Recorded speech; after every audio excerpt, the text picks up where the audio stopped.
So my name's Stephen Worley. I'm a worship leader here at St Andrews in West Linton. I've been doing the worship leading for about 2 years now. I'm Frances Cunningham and I'm a lay pastor with Longniddry linked with Glasmuir Church. Right, I'm Elizabeth Morton and I am a lay pastor at the joint congregations of Lasweed, Rosewell and Cockpen Carrington, and I work with Lorna Suter, the minister there. Okay, I'm Isabel Hunter. I'm session clerk in Upper Tweeddale Parish, which is part of the linking of West Tweeddale, and I have been a worship leader for probably about 15 years now.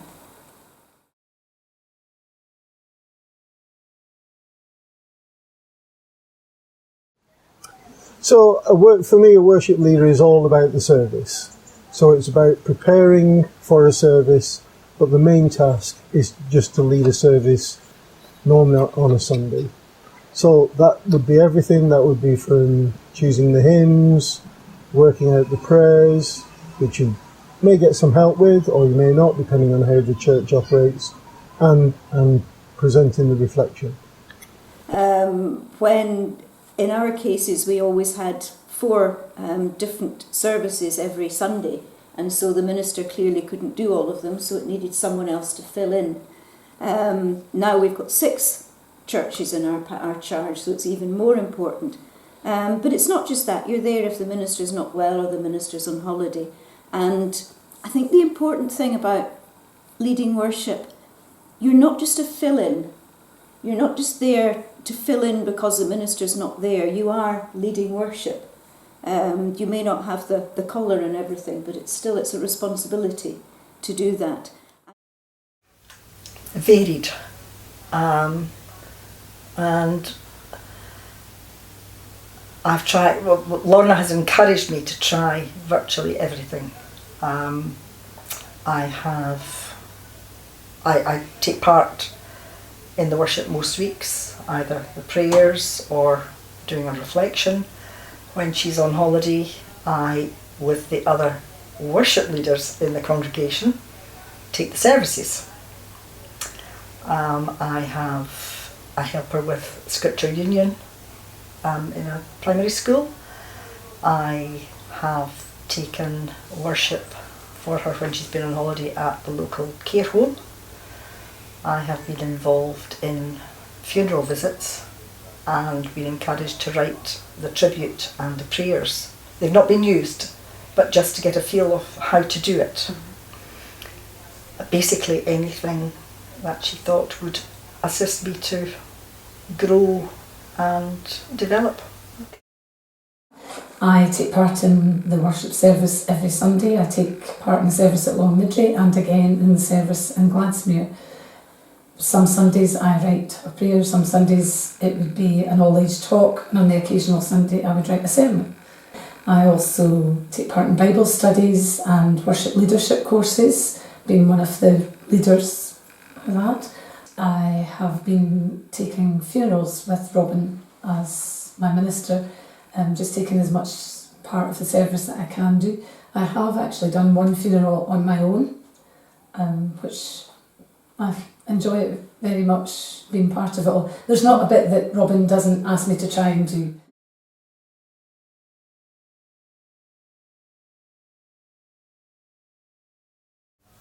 The training that we did with Neil, Leslie and Elizabeth was good because they're totally different styles. And that actually was quite reassuring that there isn't one way to do something in church, that there are many different ways and different ways of approaching it. No, I enjoyed those weeks that we all met together, and it was very close-knit, and we did all get together. I think the course was very well thought through, and it was obviously aimed at somebody of my level that didn't have a degree in theology or whatever. Very well thought through. It was very easy to understand, and the trainers were excellent and were there to help us at all times. I was pleasantly surprised that I really enjoyed it. Well, I've got ongoing training which I think everybody needs. I am very glad I've got a very enthusiastic and supportive minister, and I think you have to have that to embark on this training. For myself, I felt I needed to go a bit deeper for my confidence and to know that what I was doing. So I actually did a Christian studies course, which was long distance from Aberdeen University, and I found that very helpful for sort of the theology and pastoral sort of theology, all that kind of thing. That was very good. And then we did our own course within the Melrose and People's Presbytery, which also included a sort of practical assessment. And I think that's actually quite useful because not everybody is comfortable and maybe not everybody is gifted to actually lead worship, even if they want to. And I do intend to keep doing my CPD, my continual professional development is my plan. The training was excellent. It was really good. It was very focused. It was very practical. It was very focused on what you need to do.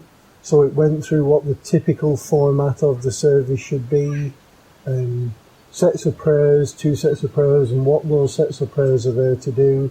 Help with things like hymn selection to the extent of knowing that you don't pick 2 hymns that are a bit too similar.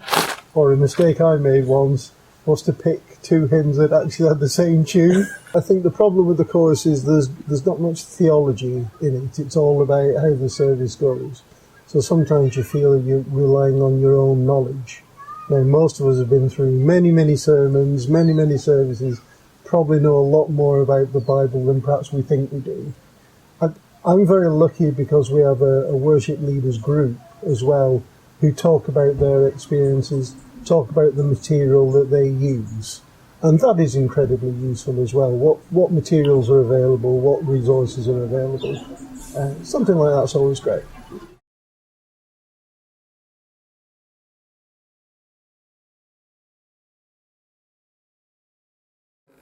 Well, when I went into the option, we got the option of maybe ending up going down one route or the other, and I definitely did not want to do worship. That wasn't my thing. I wanted to expand the pastoral side of it.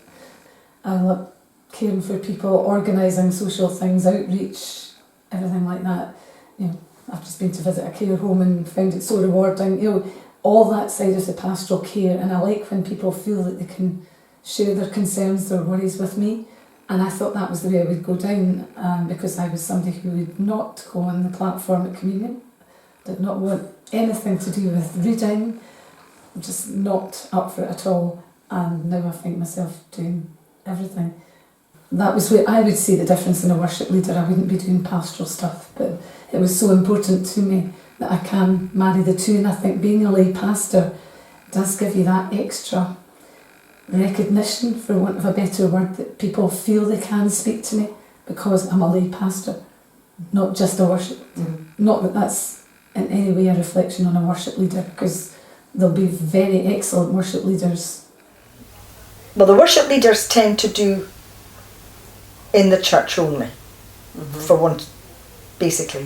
They do parts of the service in church. But I do other things with the minister.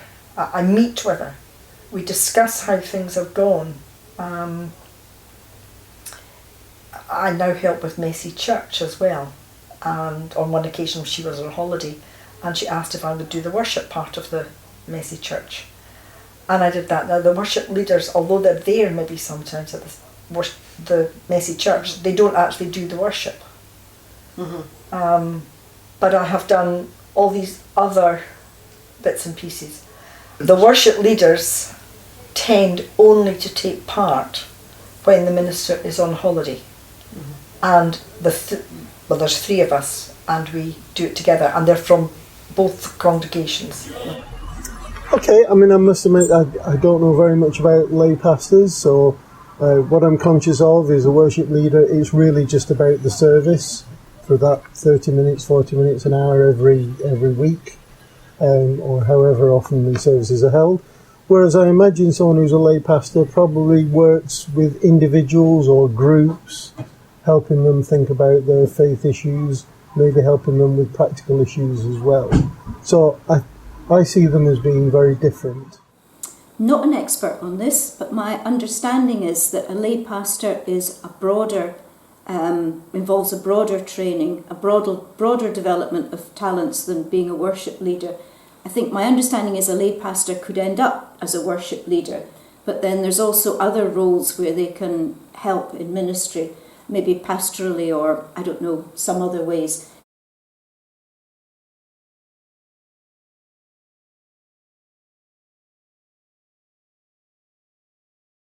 The first bit is the community bit. The thing that struck me the other day is I was talking to somebody and they said, we don't have a service every week now because we haven't got a minister who can run it because they're covering so many churches. And that for me felt very sad. So one of the main things is the broader issue of it will mean that people can come to church on a Sunday, which I always think is important. So I just encourage people to go up and do it, because we've all got gifts, and anything you do, even if you just strengthen the faith of one person in the congregation, you've done a great job. It's a very satisfying role, I think. It's quite hard work.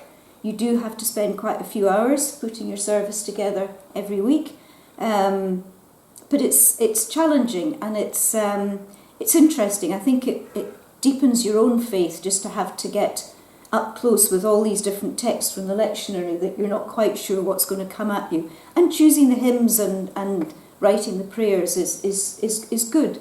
And sometimes the sermon comes quite easily, and sometimes it definitely doesn't. And, we can say when we get up into the pulpit, you're never on your own. The Holy Spirit's with you, but he does expect you to do your homework. And you get the real satisfaction if somebody tells you that they've got something out of the service that you did. That's a really rewarding thing and makes it all worthwhile. I think spiritually it has developed me.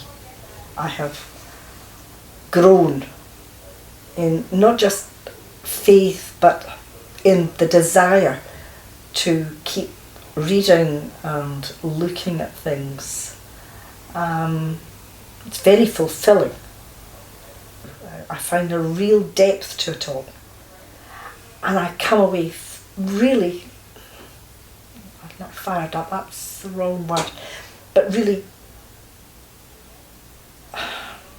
it's really quite a difficult thing to say. Strengthened. Okay. A real sense of achievement, that I've contributed something worthwhile. And if you get the chance, and if that's what you're looking for to do, I would encourage anybody to try it. And just to give it a go. Go for it. If I can do it, who had no confidence whatsoever about standing up, speaking to people, can do it Sunday by Sunday and actually get thrown in at the deep end some Sundays and not bat an eyelid, then anybody can do it. And it's the most worthwhile, rewarding, lovely. I keep saying I just love it, and I do. So I can't say any more than that to somebody.